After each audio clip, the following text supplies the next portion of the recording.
Nama Prabu Jayabaya atau Joyoboyo dikenal sebagai sosok peramal masa depan yang hebat di kalangan masyarakat Jawa.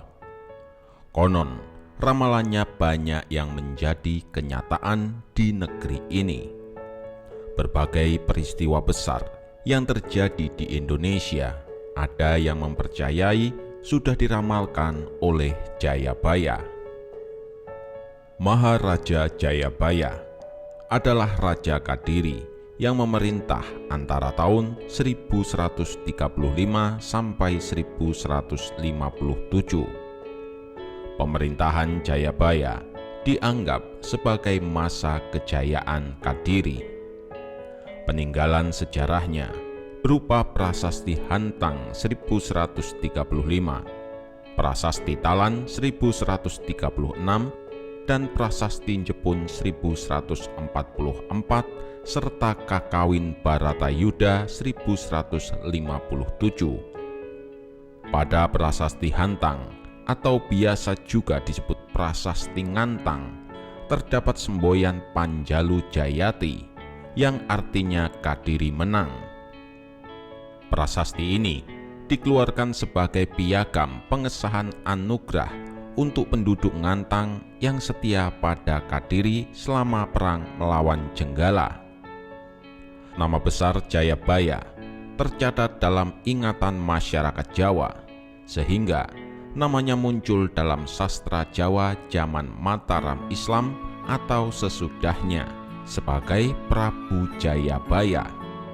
Contoh naskah yang menyinggung tentang Jayabaya adalah Babat Tanah Jawi dan Serat Aji Pamasa. Dikisahkan, Jayabaya adalah titisan Wisnu. Negaranya bernama Widarba yang beribu kota di Wamenang. Ayahnya bernama Gendrayana, putra Yudayana, putra Parikesit, putra Abimanyu, putra Arjuna dari keluarga Pandawa. Permaisuri Jayabaya bernama Dewi Sara. Lahir darinya Jaamiaja, Dewi Pramesti, Dewi Pramuni, dan Dewi Sasanti. Jaamiaja menurunkan raja-raja tanah Jawa, bahkan sampai Majapahit dan Mataram Islam. Sedangkan Pramesti menikah dengan Astradharma, Raja Yawastina, yang melahirkan Anglingdarma, Raja Malawapati. Jayabaya turun tahta pada usia tua. Ia dikisahkan moksa di Desa Menang, Kecamatan Pagu, Kabupaten Kediri. Tempat petilasannya tersebut dikeramatkan oleh penduduk setempat dan masih ramai dikunjungi sampai sekarang. Prabu Jayabaya adalah tokoh yang identik dengan ramalan masa depan Nusantara. Terdapat beberapa naskah yang berisi ramalan Jayabaya, antara lain Serat Jayabaya Musasar, Serat Pranitiwakya, dan lain sebagainya. Dikisahkan dalam Serat Jayabaya Musasar, pada suatu hari Jayabaya berguru pada seorang bernama Maulana Ngali Samsudin.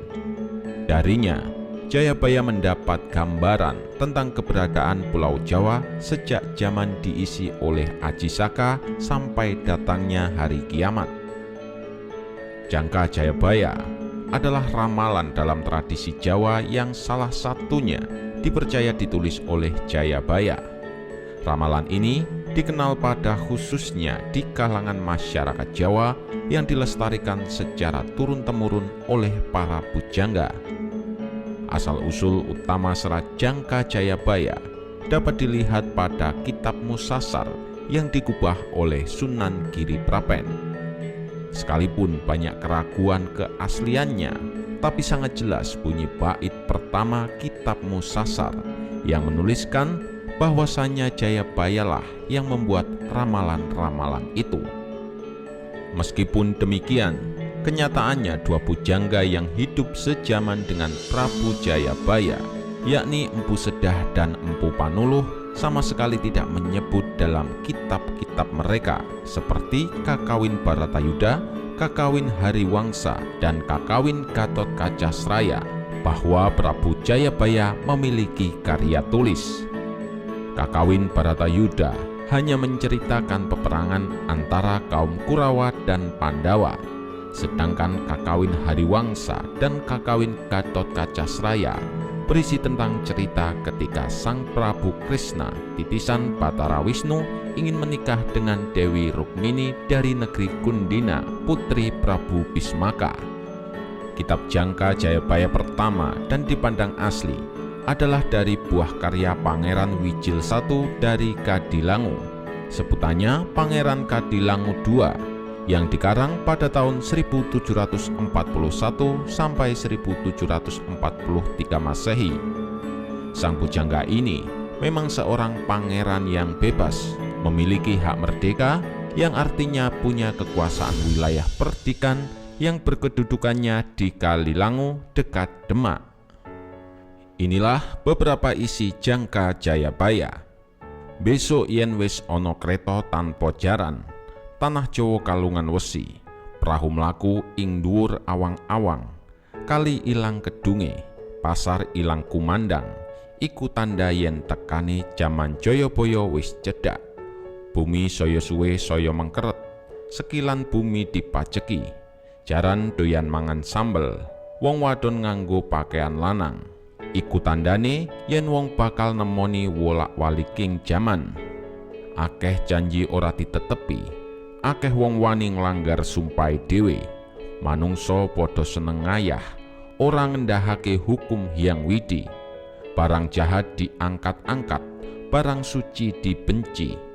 Akeh manungsa mung ngutamake duit, lali kamanungsan, lali kebecikan, lali sanak lali kadang, akeh popo lali anak, akeh anak wani nglawan ibu, nantang popo, sedulur padha citra, kulawarga padha curiga, kanca dadi musuh.